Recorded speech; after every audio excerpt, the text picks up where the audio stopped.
Okay, family, I'm feeling a little militant today, so I had to put on something a little militant. It is Attorney Dion Michelle Green from Love, Life, and the Law. And this topic is near and dear to my heart. This is an installment under the law section of the Love, Life, and the Law. I'm calling this Committing Crime 101. Now listen, I don't want anybody to get this twisted. I don't think anybody should be robbing, stealing, cheating, conniving, drug dealing, any of that kind of stuff. I'm not judging you. I've seen so many brilliant people who commit these crimes. And if they just put that effort that they're putting into committing crimes, into doing something legitimate, they would be successful beyond measure and not have to look over their shoulders all the time for the same reasons. Again, rich people, people who are well-to-do, even myself, you still got to watch what you're doing and look over your shoulder, but not the same way. So, but I've had so many clients that do so many ridiculous things. I just decided that I would just bring this out so that people can see and hear some of the things that make it so easy for people to become criminals because they're committing crimes. Again, listen to me. I'm not telling you to go out and commit crime. I'm just explaining to you how people get caught while they're committing crimes and what you shouldn't do if you get caught up in something. So if you're riding in a car with somebody and they committed a crime, probably not a good idea for you to give a statement. You give your attorney nothing to work with when you tell the police everything. Again, I'm not trying to make the job of law enforcement officials harder. I'm just trying to help some of you understand what your rights are and the dumb things that criminals do. So let's get started. I already gave you one. If you get arrested, if you get pulled over, and I don't care if you weren't committing a crime. If I get pulled over and a police officer starts to ask me questions, my first response is, I don't answer questions. No disrespect, officer, but I don't answer questions. If they ask me for my license in general, I'll give it to them, but I don't answer questions. Because no matter what you say, it can either be used against you or turned around and eventually used against you. So just don't give a statement. That'd be number one. Wait, let me back up. Number one is don't commit crime, right? But you can't stop from getting pulled over, because it's almost impossible to drive from 1 mile to another mile without committing some kind of an infraction in your car. I mean, that's kind of how the traffic rules are set up.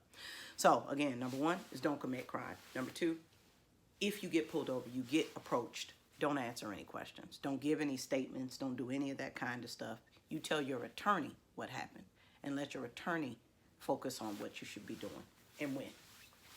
Okay. If you're going to commit crimes, don't do it with Pookie or Junebug or Billy Bob or anybody else. I think there's a rapper that said if you're going to do dirt, you got to do it all by your lonely, right?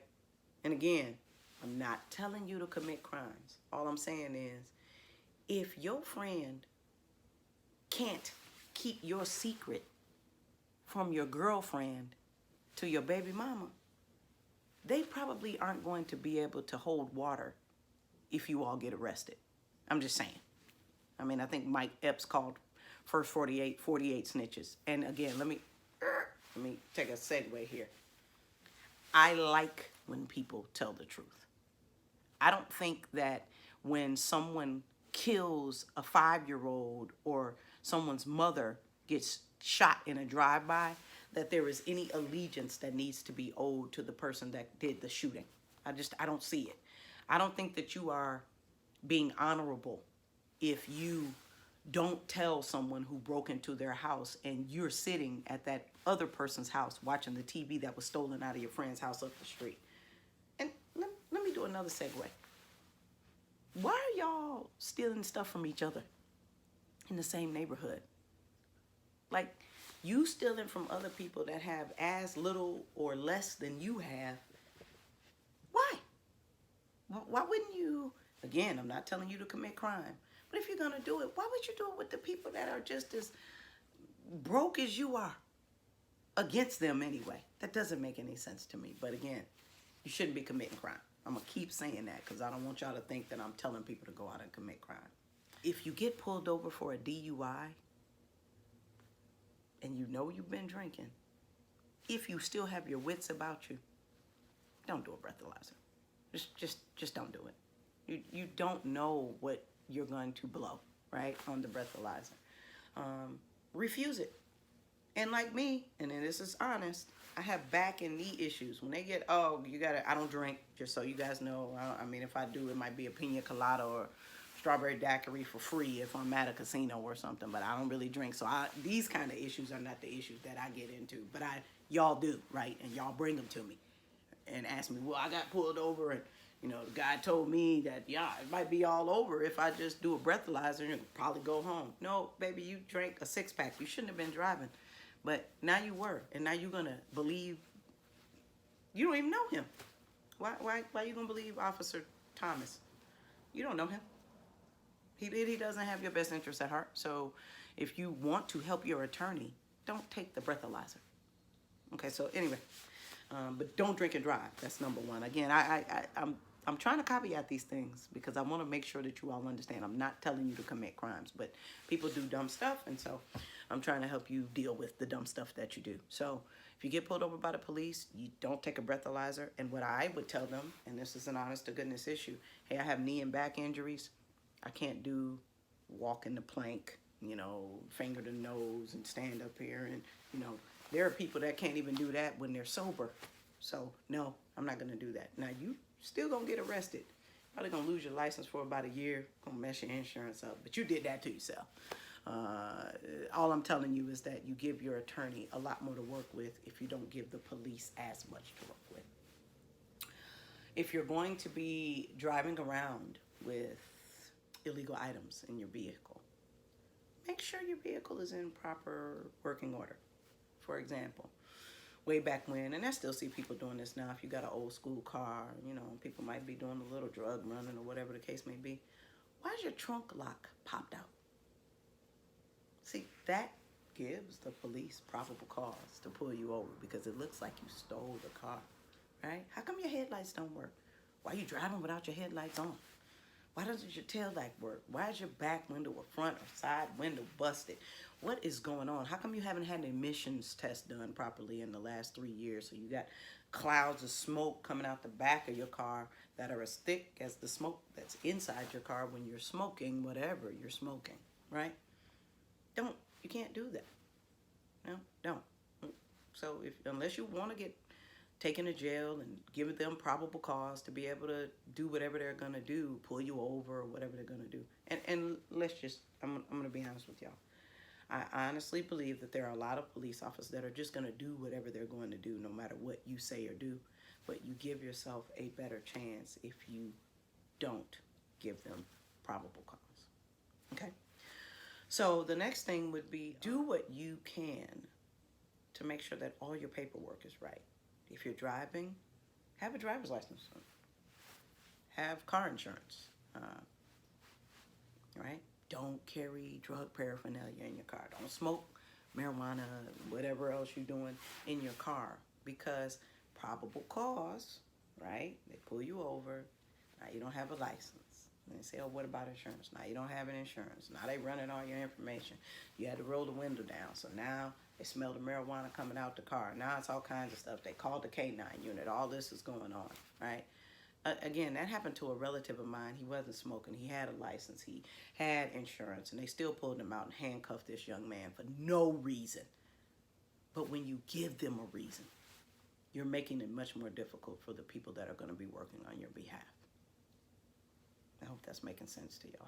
In addition to that, I never, ever recommend that people, how do I say this?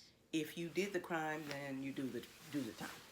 I'm not, again, I told y'all, I don't believe in people shooting and killing people and, you know, ain't no snitches and all this other kind of stuff. But I don't understand why you bringing other people into it if it was your idea or if you went along with it willingly. You just go through and say, hey, I did it. And there's a lot. Now, that's honorable. I used to spend a lot of time helping my clients understand the gravity of their circumstance. I'll give you a perfect example. I had a client who I absolutely knew. He was in the military. I absolutely knew that he was a cocaine addict. Now, I'm going to defend him, and I did defend him exceptionally well. But his problem was he wasn't willing to admit to himself that he had a drug problem. And we had the drug test. It couldn't be thrown out. It was, we went through all of that stuff. So I said, all right, if you didn't do it, let's take a polygraph. Now, I would never take one through the police. I just told him, I said, hey, pay for a polygraph. If you pass that polygraph, I'm going to take that to them and I'm going to argue why you shouldn't be found guilty. Of course, he failed the polygraph, and that was my opportunity to help him understand the gravity of his circumstance. And we got him some help.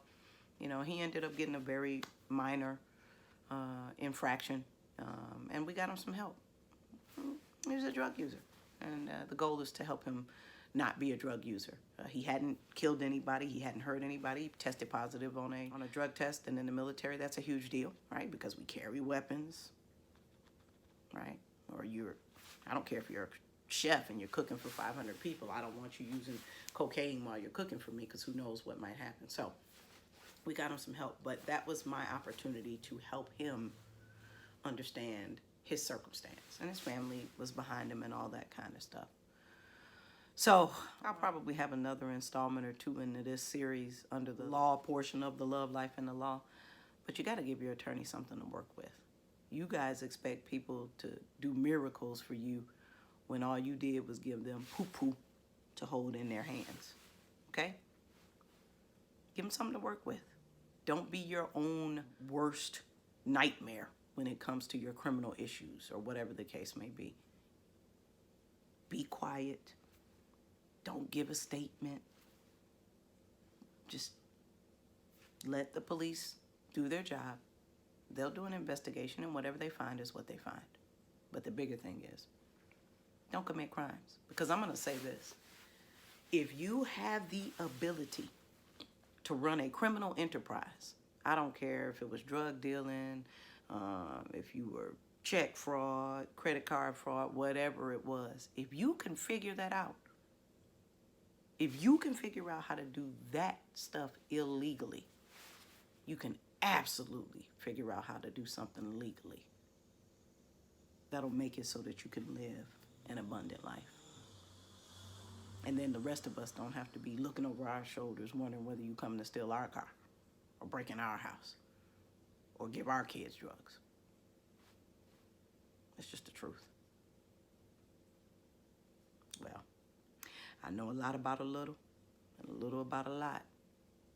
The best thing I know is that you got to keep God up top. Maybe if you keep him up top, won't be so inclined to be committing crime. I'm just saying. It's Dion Michelle for Love, Life, and the Law.